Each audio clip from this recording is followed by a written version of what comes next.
नमस्कार विद्यार्थी मित्रांनो, आज आपण SY BComच्या कंपनी कायदा या विषयावरती काही महत्त्वाचे MCQs म्हणजेच बहुपर्यायी प्रश्न आणि त्यांची उत्तरं याविषयी चर्चा करणार आहोत। आणि आजचा जो टॉपिक आहे तो आहे कंपनी सभा। चला तर मग सुरू करूया आजचा हा व्हिडिओ। पण व्हिडिओ सुरू करण्यापूर्वी प्लीज या चॅनलला लाईक करा, शेअर करा आणि सबस्क्राइब करा। प्रश्न क्रमांक 1, कंपनीच्या व्यवस्थापनासंबंधी निर्णय घेण्यासाठी संचालक मंडळाच्या सदस्यांची जी सभा आयोजित केली जाते त्या सभेला काय म्हणतात? आणि त्याचे पर्याय आहेत। पर्याय अ संचालक मंडळाची, पर्याय ब भागधारकांची, क ग्राहकांची आणि ड वरीलपैकी काहीही नाही। आणि त्याचं योग्य उत्तर आहे पर्याय अ संचालक मंडळाची सभा म्हटले जाते। त्यानंतर पुढचा प्रश्न आहे, संचालक मंडळाचे अनेक सभासद काही वेळा प्रवासात असतात किंवा काही कारणांमुळे ते सभेला येऊ शकत नाहीत, तेव्हा दृकश्राव्य माध्यमांच्या वापरातून भरवण्यात येणाऱ्या सभेला काय म्हणतात? त्याचे पर्याय आहेत। पर्याय अ टेलिकॉन्फरन्स सभा, पर्याय ब आपत्कालीन सभा, पर्याय क विशेष सभा आणि पर्याय ड नियमित सभा।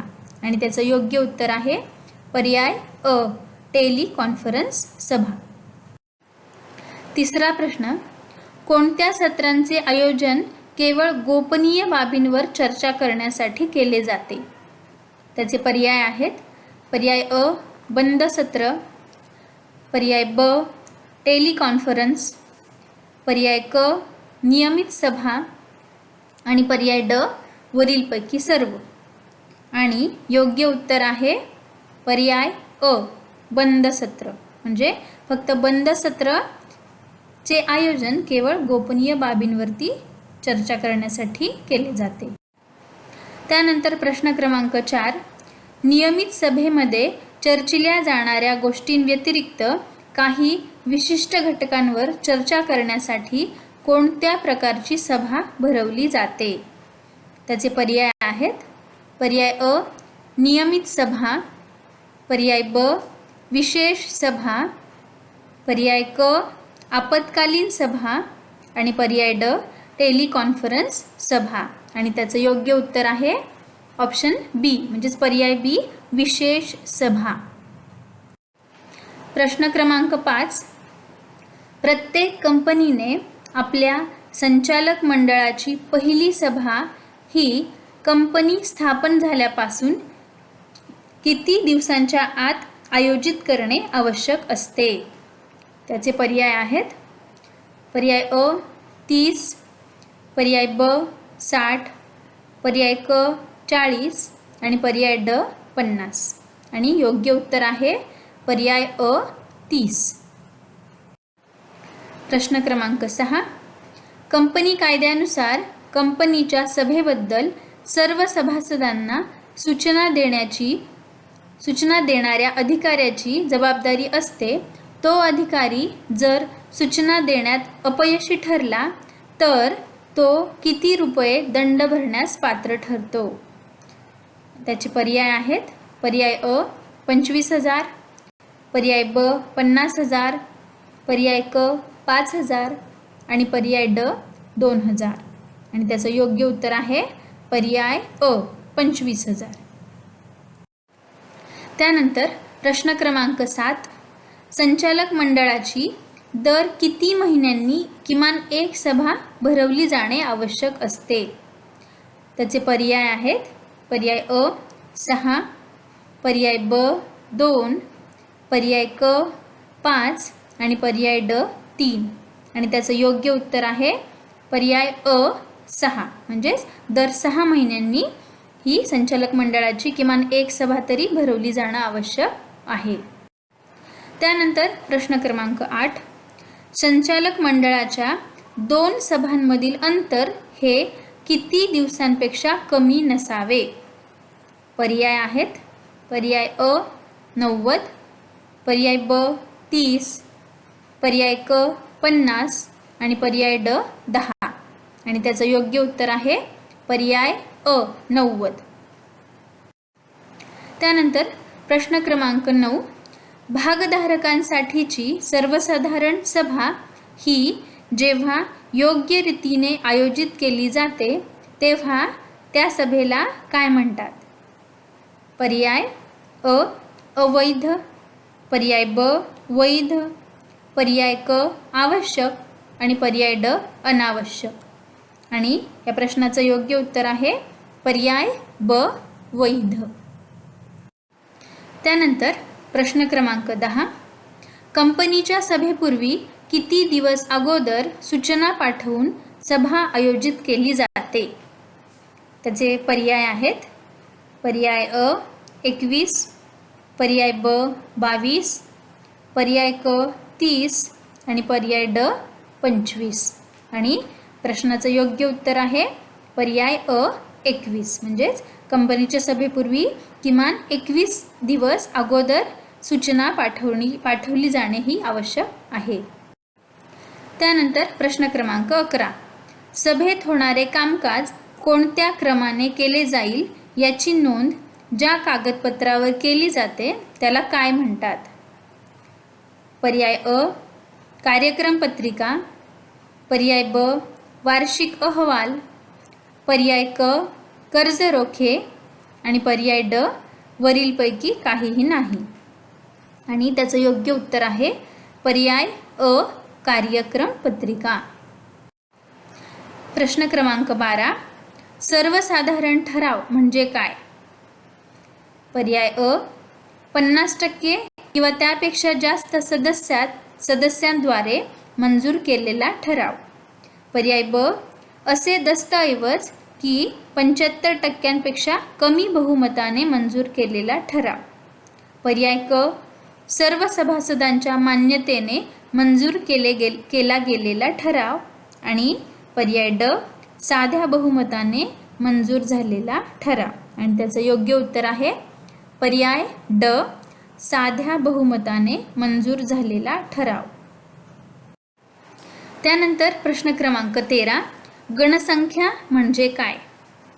पर्याय अ व्यवसायाच्या वैधानिक कृतींची चर्चा करण्यासाठी आवश्यक असणारी पात्र लोकांची संख्या, पर्याय ब सभेच्या अध्यक्षाशिवाय झालेली सभा, पर्याय क पुरेशा कालावधीमध्ये दिली गेलेली जी सूचना असते त्यानुसार पूर्ण झालेली सभा आणि पर्याय ड सभेला उपस्थित राहू शकणारे जास्तीत जास्त सभासद आणि त्याचं योग्य उत्तर आहे पर्याय अ व्यवसायाच्या वैधानिक कृतींची चर्चा करण्यासाठी आवश्यक असणारी पात्र लोकांची संख्या. त्यानंतर प्रश्न क्रमांक 14, वार्षिक सर्वसाधारण सभा ही कोणत्या ठिकाणी भरवली जाते? पर्याय अ कंपनी, पर्याय ब नोंदणीकृत कार्यालय, पर्याय क कॉर्पोरेट ऑफिस, पर्याय ड वरीलपैकी काहीही नाही आणि त्याचं योग्य उत्तर आहे पर्याय अ कंपनी. म्हणजेच वार्षिक सर्वसाधारण सभा ही कंपनीमध्ये भरवली जाते. त्यानंतर प्रश्न क्रमांक 15, सदस्य नसताना देखील पुढीलपैकी कशाद्वारे सभेमध्ये मत दिले जाऊ शकते? पर्याय अ बॉडी कॉर्पोरेट, पर्याय ब अध्यक्ष, पर्याय क गव्हर्नर आणि पर्याय ड वरीलपैकी सर्व आणि त्याचं योग्य उत्तर आहे पर्याय ड वरीलपैकी सर्व. त्यानंतर पुढचा प्रश्न, DVR भागांचे प्रचालन करण्यापूर्वी कंपनीला त्यासाठी कंपनीच्या सर्वसाधारण सभेमध्ये भागधारकांची मान्यता पुढीलपैकी कशाद्वारे मिळवावी लागते? पर्याय अ सर्वसाधारण ठराव, पर्याय ब विशेष ठराव, पर्याय क बहुमताचा ठराव आणि पर्याय ड बेनामी ठराव आणि त्याचं योग्य उत्तर आहे पर्याय अ सर्वसाधारण ठराव. त्यानंतर प्रश्न क्रमांक 17, बिगर नफा कंपन्यांना सर्वसाधारण सभांची सूचना किती दिवसांच्या आत द्यावी लागते? पर्याय अ 14 दिवस, पर्याय ब 15 दिवस, पर्याय क 21 दिवस आणि पर्याय ड 22 दिवस. आणि त्याचं योग्य उत्तर आहे पर्याय अ 14 दिवस. प्रश्न क्रमांक 18, वोटिंग बाय पोल म्हणजे काय? त्याचे पर्याय आहेत. पर्याय अ सभेमध्ये उपस्थित असलेला प्रत्येक भागधारक किंवा प्रतिनिधी हा त्याच्या भागांच्या प्रमाणात मत देऊ शकतो. पर्याय ब प्रत्येक भागधारकांना लिखित स्वरूपात मत देण्याचा अधिकार आहे. पर्याय क प्रत्येक सभेमध्ये अध्यक्षाद्वारे निर्धारित केले गेलेले अंतिम मत. आणि पर्याय ड सभेमध्ये हजर असलेल्या प्रत्येक भागधारक किंवा प्रतिनिधी इतक्याच मतांचा उपयोग करतात जितके त्यांचे भाग त्यांना परवानगी देतात. आणि त्याचं योग्य उत्तर आहे पर्याय ड सभेमध्ये हजर असलेल्या प्रत्येक भागधारक किंवा प्रतिनिधी इतक्याच मतांचा उपयोग करतात जितके त्यांचे भाग त्यांना परवानगी देतात. त्यानंतर प्रश्न क्रमांक 19, वैधानिक सभा ही पुढीलपैकी कोणत्या कंपनीद्वारे आयोजित केली जाणे आवश्यक असते? पर्याय अ खाजगी, पर्याय ब सार्वजनिक, पर्याय क दोन्हीही आणि पर्याय ड वरीलपैकी काहीही नाही. आणि त्याचं योग्य उत्तर आहे पर्याय ब सार्वजनिक. म्हणजे वैधानिक सभा ही सार्वजनिक कंपनीद्वारे आयोजित करणे हे बंधनकारक आहे किंवा आवश्यक आहे. आणि शेवटचा प्रश्न, प्रश्न क्रमांक 20, तात्काळ सर्वसाधारण सभा ही भारतात आणि भारताबाहेर कोठेही घेता येते हा नियम कोणत्या स्वरूपाच्या कंपनीला लागू ठरतो? त्याचे पर्याय आहेत. पर्याय अ निष्क्रिय कंपनी, पर्याय ब लघु कंपनी, पर्याय क IFSC सार्वजनिक कंपनी आणि पर्याय ड IFSC खाजगी कंपनी. आणि त्याचं योग्य उत्तर आहे पर्याय ड IFSC खाजगी कंपनी. धन्यवाद.